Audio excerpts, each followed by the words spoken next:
Kraan. Er zit nummer 9 Wilfred Bouwman ook nog tussen. En die zijn allemaal een beetje aan de knop om, wat is het, de 4e, 5e plaats. 5e, 6e plaats gewonnen. Daan Zwanenburg nog steeds aan de leiding aan het versteken. Komt erachteraan. Er komt er net niet bij. Riant op de derde positie rijdt. En eigenlijk ook niet zoveel tevredenheid van alles wat er achteraan komt. Arend Vrij is de kop. Door staat naar beneden. Wilfred Bouwman.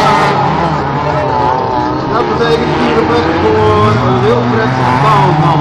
Nee, dat is een 5e plek voor Wilfred Bouwman.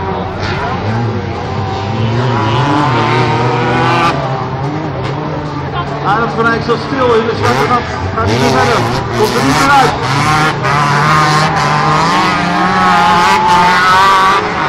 Daan Zwanenburg nog steeds aan de leiding. Marco Vieman staat stil. Die was ik even kwijt. Die staat stil. Daan Zwanenburg aan de leiding. Aad Versteeg, wat ben je?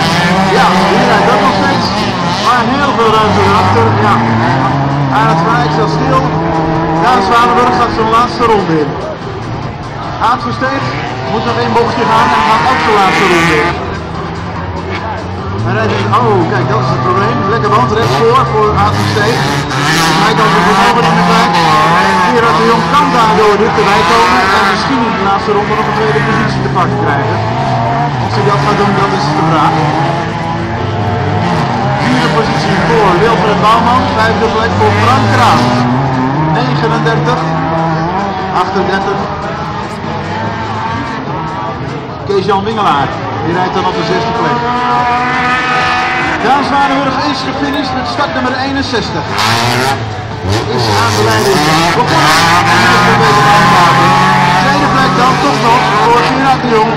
Derde plaats voor Aad Versteeg. Het heeft alles te maken met de linkerband van Aad Versteeg. Hij komt het vermogen niet meer kwijt.